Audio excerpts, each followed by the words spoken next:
నమస్తే, welcome to our channel. నేను సౌజన్య. ఆంధ్రప్రదేశ్లో పథకాలకు సంబంధించి డబ్బులు పంచడం కోసం జగన్మోహన్ రెడ్డి సర్కారు అలాగే ఎలక్షన్ కమిషన్ మధ్య ఒక రకమైనటువంటి యుద్ధం జరుగుతోంది. ఇస్తాము అని చెప్పేసని జగన్మోహన్ రెడ్డి సర్కారు కోర్టు కూడా వెళ్ళి పర్మిషన్ తెచ్చుకుంది. బట్ ఈసీ దగ్గర నుంచి అయితే ప్రశ్నలతో కూడినటువంటి ఒక లేఖ సిఎస్ జవహర్ రెడ్డికి రావడం జరిగింది.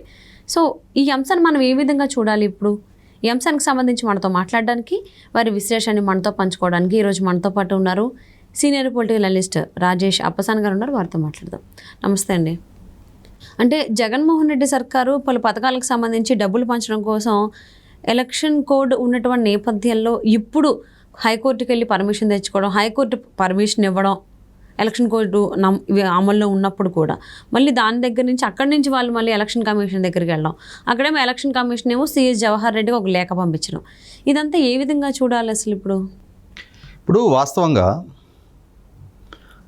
ఎన్నికల సంఘం కోడ్ ఆఫ్ కాండక్ట్ అమల్లోకి తీసుకొచ్చేది అధికారంలో ఉన్న పార్టీ అయినా సరే, ప్రతిపక్షంలో ఉన్న పార్టీ అయినా సరే, అసలు ప్రజలలో చట్టసభకి ఒక్కసారికి కూడా ఎంపిక కాని రాజకీయ పార్టీ అయినా సరే ప్రజల్లో నుంచి అందరికీ సమాన అవకాశాల ప్రాతిపదికగా ఎన్నికలు జరగాలి. అధికారంలో ఉన్నారు కాబట్టి కొంతమందికి అడిషనల్ అడ్వాంటేజీ, ప్రతిపక్షంలో ఉన్నారు కాబట్టి కొంతమంది పట్ల వివక్ష, ఇటువంటి వాటికి ఆస్కారం ఉండకూడదు. అల్టిమేట్గా ప్రజలు ఎవరిని ఎంపిక చేసుకుంటున్నారనేది అది ప్రజల చేతిలో ఉంటుంది. కానీ ఆ ఎన్నికల పోటీ సందర్భంగా అందరికీ ఈక్వల్ లెవెల్ ప్లేయింగ్ ఫీల్డ్ ఉండాలి అనే ఉద్దేశంతో కోడ్ ఆఫ్ కాండక్ట్ని అమల్లోకి తీసుకొస్తారు. వన్స్ కోడ్ ఆఫ్ కాండక్ట్ అంటే ఎన్నికల నోటిఫికేషన్ విడుదలైన తర్వాత ఈ రోజు నుంచి కోడ్ ఆఫ్ కాండక్ట్ అమల్లోకి వచ్చింది అని చెప్పని ఎలక్షన్ కమిషన్ ఒక ప్రకటన చేసిన తర్వాత ప్రభుత్వాలైనా రాజకీయ పక్షాలైనా ఆ కోడ్ ఆఫ్ కాండక్ట్ పాటించి తీరాలి. ప్రభుత్వాలకు ఎందుకు కోడ్ ఆఫ్ కాండక్ట్ అమలు చేస్తారు?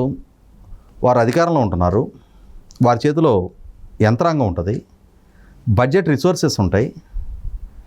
దాన్ని అడిషనల్ అడ్వాంటేజ్గా మలుచుకొని ప్రజల దగ్గర మిగిలిన రాజకీయ పక్షాల కన్నా కొంచెం అడ్వాంటేజ్గా మార్చుకోవడానికి ఆస్కారం ఉంటుందనే ఉద్దేశంతో కోడ్ ఆఫ్ కాండక్ట్ అమలుకి తీసుకొస్తారు. అంటే వన్స్ కోడ్ ఆఫ్ కాండక్ట్ వచ్చిన తర్వాత ప్రభుత్వాలు విధానపరమైన డెసిషన్స్ తీసుకోకూడదు, పాలసీ డెసిషన్స్ తీసుకోకూడదు, కొత్త శంకుస్థాపనలు చేయటాలు, ప్రారంభోత్సవాలు చేయటాలు వంటివి చేయకూడదు, కొత్త పాలసీస్ అనౌన్స్ చేయకూడదు, స్కీములు లాంటివి ప్రకటించకూడదు. అంటే అధికారిక ప్రకటన వాళ్ళ మేనిఫెస్టోలో రేపు మళ్ళీ మేము గెలిస్తే ఇది చేస్తామని చెప్పడం వేరు. ఇప్పుడు ప్రభుత్వంలో ఉన్నాం కాబట్టి ఇప్పుడు ఒక ప్రతిపక్షం రేపటి రోజున తాము అధికారంలోకి వస్తే రూపాయి కిలో బియ్యం ఇస్తాను అన్నారనుకో, వీళ్ళు అధికారంలో ఉన్నారు కాబట్టి అని మరుసటి రోజు నుంచి 90 పైసలకు బిగిన్ చేయకూడదు. వీళ్ళు కూడా మేనిఫెస్టోలో పెట్టాలి, మాకు అధికారం వస్తే 90 పైసలకు ఇస్తామని చెప్పని అంతిమంగా ప్రజల నిర్ణయం తీసుకొని ఎవరికి అధికారం కట్టబెడితే అప్పుడు వాళ్ళు ప్రభుత్వంలోకి వస్తే చేయాలి. ఇటువంటి పరిస్థితుల్లో జగన్మోహన్ రెడ్డి గారి ప్రభుత్వానికి తెలుసు కోడ్ ఆఫ్ కాండక్ట్ ఎప్పటి నుంచి అమల్లోకి రాబోతుంది. ఎందుకంటే గత 2019 నాటితో పోల్చి చూసినప్పుడు ఈసారి ఇంకొక వారం రోజులు లేటుగా కోడ్ అమల్లోకి వచ్చింది. పోయినసారి ఏప్రిల్ 11వ తారీఖు ఎన్నిక జరిగితే ఈసారి మే 13వ తారీఖు ఎన్నిక జరుగుతుంది. అంటే ఎన్నికలు ఎప్పుడు షెడ్యూల్ అవ్వచ్చు, కోడ్ ఆఫ్ కాండక్ట్ ఎప్పటి నుంచి అమల్లోకి రావచ్చు అనేది రాజకీయాల్లో ఉన్న వాళ్ళకి, పార్టీలు నడుపుతున్న వాళ్ళకి, అధికారంలో ఉన్న వాళ్ళకి ఆ మాత్రం కనీసపు అవగాహన ఉంటుంది. ఇటువంటి పరిస్థితుల్లో ఎన్నికలకు సమాయత్తం అవుతూ ఉన్నారు, అధికారం చేతిలో ఉంది. వెల్ఫేర్ స్కీమ్స్ వాళ్ళ వైపు నుంచి విడుదల చేయాల్సినవి ఈ కోడ్ ఆఫ్ కాండక్ట్ అమల్లోకి రాకముందు విడుదల చేసేయాలి కదా. జగన్మోహన్ రెడ్డి గారు ఏం చేశారు? విడుదల చేశారు. ఏం విడుదల చేశారు ఆయన? జనవరి 23వ తారీఖు రోజు, అంటే మార్చి 16 నుంచి కోడ్ ఆఫ్ కాండక్ట్ అమల్లోకి వచ్చింది. ఆయన జనవరి 23వ తారీఖు రోజు వైఎస్ఆర్ ఆసరా పథకానికి సంబంధించి డైరెక్ట్ బెనిఫిట్ ట్రాన్స్ఫర్ ద్వారా నిధులు విడుదల చేస్తున్నా, బటన్ నొక్కుతున్నా అని చెప్పని ఒక భారీ బహిరంగ సభ ఏర్పాటు చేశారు. వందలాది బస్సుల్లో ప్రజలను తరలించారు, ఫుల్ పేజ్ యాడ్లు ఇచ్చారు. ఆ సభ వేదిక మీద నుంచి, అంటే ఈ సభ ఏర్పాటు ప్రభుత్వ ధనంతో, ఈ వందలాది బస్సుల తరలింపు ప్రభుత్వ ధనంతో, ఫుల్ పేజీ యాడ్లు ప్రభుత్వ ధనంతో. ఎందుకంటే ఆయన ముఖ్యమంత్రి హోదాలో అధికారిక కార్యక్రమం కాబట్టి మొత్తం మనం కట్టిన పన్నుల నుంచి ఈ ఏర్పాట్లన్నీ చేసుకున్నారు. ఓ సభ ఏర్పాటు చేసి అక్కడ ఈయనకు కావాల్సినంత రాజకీయ ప్రసంగం చేసి ఈయన స్తుతించుకొని ప్రతిపక్షాలని అమనాభూతులు తిట్టి చివరికి నేను బటన్ నొక్కా నేరుగా లబ్ధిదారుల అకౌంట్లోకి డబ్బులు వెళ్ళిపోతాయి నా అక్కశైలమ్మల అకౌంట్లోకి అని చెప్పుకున్నారు. ఇది ఎప్పుడు జనవరి 23 తారీఖు రోజు.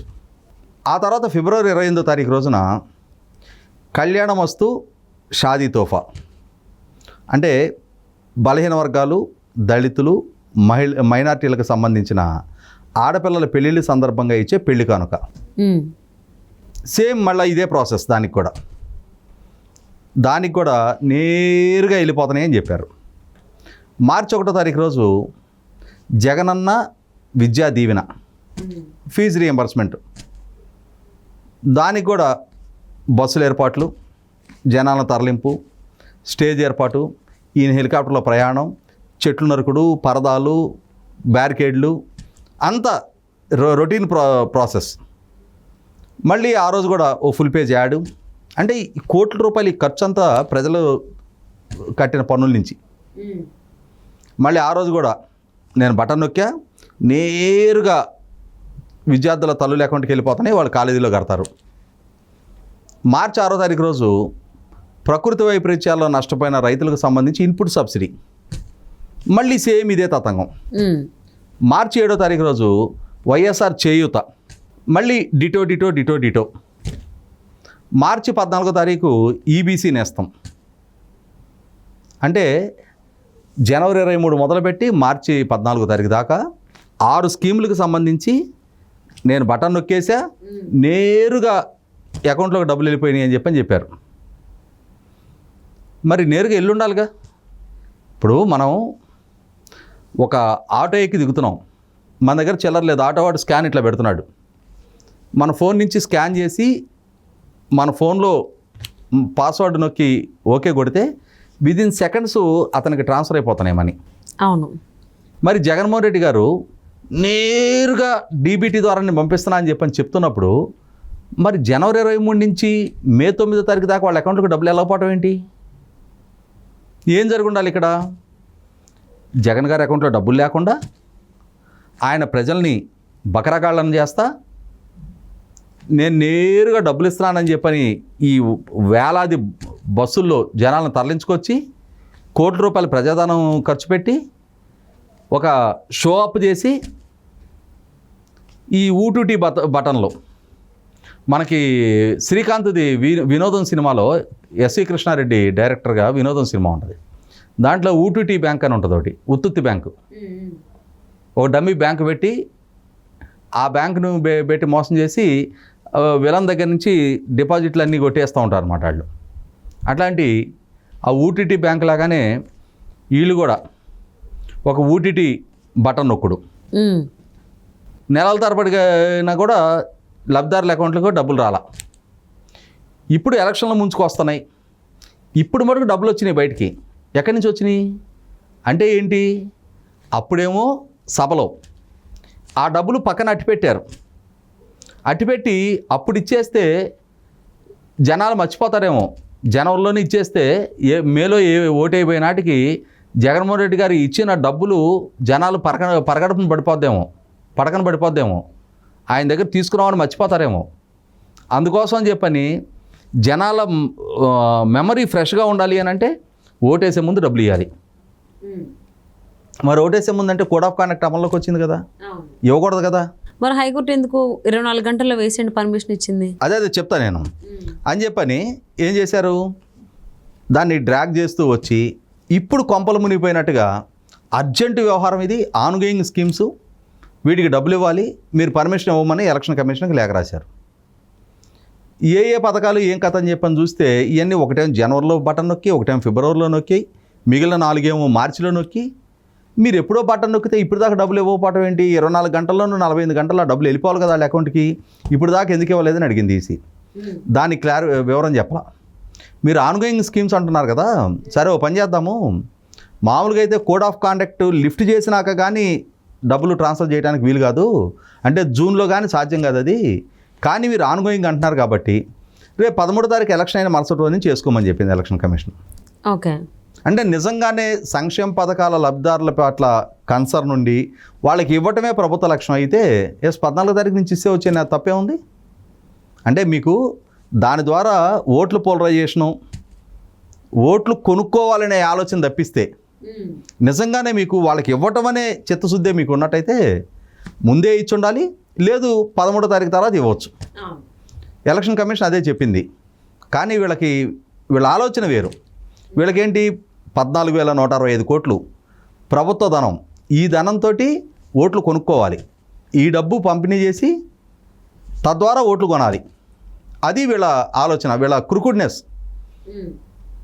ఆ చీఫ్ సెక్రటరీ అనేవాడికి కొద్దిగా బుర్రలో ఇంతైనా సరే నేను ప్రభుత్వ ఉద్యోగిని, ప్రభుత్వ జీతం తీసుకుంటున్నా, ప్రజలు కట్టిన పన్నుల నుంచి జీతం తీసుకుంటున్నా, నేను ఆల్ ఇండియా సర్వీస్ అధికారిని, రాజ్యాంగబద్ధమైన పదవిలో ఉన్నా, నేను బిజినెస్ రూల్ కట్టుబడి పనిచేయాలి, నేను పాలకుడుగా ఉన్న జగన్మోహన్ రెడ్డి గారి ఆదేశాల ప్రకారం ఆయనకి ఎన్నికల ఎజెండా సృష్టించే బాధ్యత నాది కాదనే జ్ఞానమే ఉండుంటే ఇటువంటి నిర్ణయాలు చేయడు.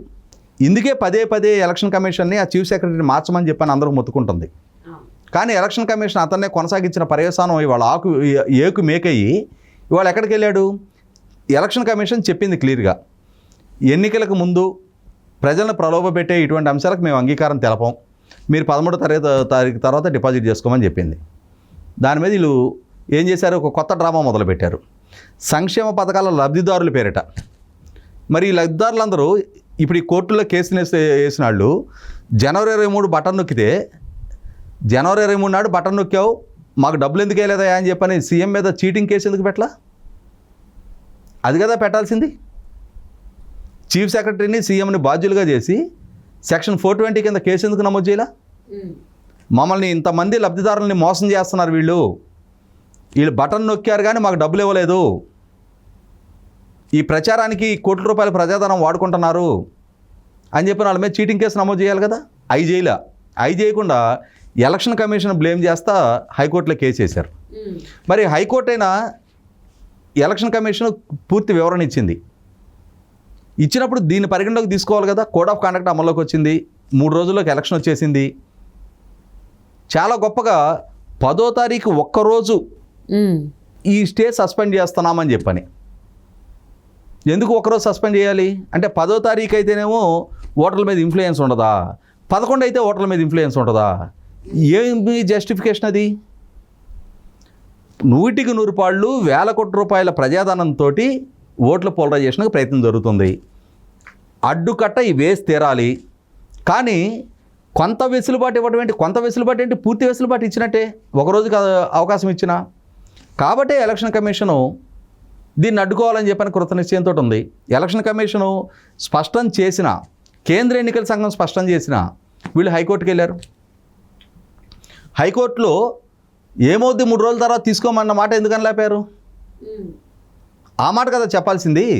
అంటే హైకోర్టు తీర్పిచ్చిన జడ్జి గారికి అన్ని రాజకీయ పక్షాలకి సమాన అవకాశాల ప్రాతిపదిక ఎన్నికలు జరగాలనేది తెలీదా? తెలుసా? ఖచ్చితంగా తెలుసనే అనుకుంటున్నా, ఎందుకంటే వారు ఆ స్థాయిలో ఉన్నారు కాబట్టి.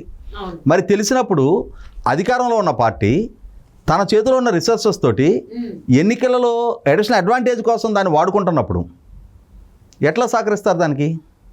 ఈ సంక్షేమ పథకాల లబ్ధిదారులు కూడా ఈరోజు ఎలక్షన్ కమిషన్ ఆక్షేపిస్తూ కోర్టులను అప్రోచ్ అయిన వాళ్ళు ఎప్పుడో జనవరి 23వ తారీఖు రోజు బటన్ నొక్కిన జగన్మోహన్ రెడ్డి గారు ఈ రోజు దాకా వారికి సంబంధించిన సంక్షేమ ఫలాలని వారి అకౌంట్కి చేర్చనప్పుడు ప్రభుత్వాన్ని ముందుగానే ఎందుకు క్వశ్చన్ చేయాల? మొట్టమొదటి వాళ్ళు క్వశ్చన్ చేయాల్సింది ప్రభుత్వాన్ని కదా. మీరు ఎప్పుడో నెలల క్రితం మాకు బటన్ నొక్కి ఈ రోజు దాకా మా అకౌంట్కు జమ కానప్పుడు మీరు ఏ విధంగా మా ఎమోషన్స్తో ఆడుకుంటున్నారు అని చెప్పని మొట్టమొదట సవాల్ చేయాల్సింది ప్రభుత్వాన్ని కదా. కానీ ఎన్నికలు సమీపిస్తుండగా కోడ్ ఆఫ్ కాండక్ట్ అమల్లోకి వచ్చిన తర్వాత ఎలక్షన్ కమిషన్ ఎట్లా బ్లేమ్ చేస్తారు? బ్లేమ్ చేస్తూ కోర్టుని అప్రోచ్ అయ్యారు. కోర్టు అయినా కూడా ఈ వాస్తవ పరిస్థితిని ప్రాపర్గా అసెస్ చేసి ఎలక్షన్ కమిషన్ ఇచ్చిన ఆదేశాలను పరిగణలోకి తీసుకొని అన్ని రాజకీయ పక్షాలకి సమాన స్థాయి అవకాశాలు కల్పిస్తూ నిర్ణయం ప్రకటించాల్సిన దగ్గర ఈరోజు ప్రభుత్వానికి ఆ వెసులుబాటు కల్పించడం అనేది 100 రూపాయల ఆక్షేపణీయం. ఈ పరిస్థితిలోనే ఎలక్షన్ కమిషన్ కూడా తనిచ్చిన ఆదేశాలకు కట్టుబడి ఉండే, కేంద్ర ఎన్నికల సంఘం ఇచ్చిన ఆదేశాలకు కట్టుబడి ఉండే ప్రభుత్వాన్ని ఈరోజు మరొకసారి వివరణ కోరటం జరిగింది. మీరు ఈరోజు కోర్టు తీర్పును ఆధారంగా చేసుకొని నిధులు విడుదల చేయాలి అంటున్నారు. అసలు మీకు అంతటి అర్జెన్సీ ఏమొచ్చింది? 13వ తారీఖు తర్వాత విడుదల చేయడానికి విడుదల చేయడానికి మధ్య ఉన్న వ్యత్యాసం ఏంటి, ఎందుకు ఇంత ఆతృత పడుతున్నారు మీరని చెప్పని క్వశ్చన్ చేయడం జరిగింది. ఖచ్చితంగా ప్రభుత్వం దగ్గర ఉన్న ఆతృత ఒకటే, ప్రజాధనంతో ఓటర్ పోలరైజేషన్ చేసుకోవాలి. మిగిలిన రాజకీయ పక్షాల కన్నా వీళ్ళు అడిషనల్ అడ్వాంటేజ్ తెచ్చుకోవాలి. దాని ద్వారా ఈ అంశాన్ని ఓపెన్గా చెప్పలేరు. కాబట్టి ఏంటంటే ఇటువంటి సంక్షేమ పథకాల లబ్ధిదారుల పేరిట ఏదో ఒక రకమైన కుంటి సాకులు చెప్పే ప్రయత్నం చేస్తున్నారు. ఇక్కడ ఆక్షేపించాల్సిన పనితీరు వచ్చేటప్పటికి, ఆక్షేపించాల్సిన వ్యవహార శైలి వచ్చేటప్పటికి చీఫ్ సెక్రటరీ గారిది. ఆయన ప్రభుత్వ ఉద్యోగిని అనే అంశాన్ని మర్చిపోయి బిజినెస్ రూల్కి కట్టుబడి పనిచేయాలనే అంశాన్ని విస్మరించి అధికార పార్టీ నాయకుడిలాగా జగన్మోహన్ రెడ్డి గారి ఎన్నికల ఎజెండాలో ఒక అస్త్రంలాగా ఉపయోగపడుతున్నారు. ఇటువంటి నేపథ్యంలో నా ఉద్దేశం అయితే చీఫ్ సెక్రటరీ గారిని ఇమ్మీడియట్గా ఎలక్షన్ కమిషన్ ఆయన విధుల నుంచి తప్పించి తీరాల్సిన అవసరం ఉంది.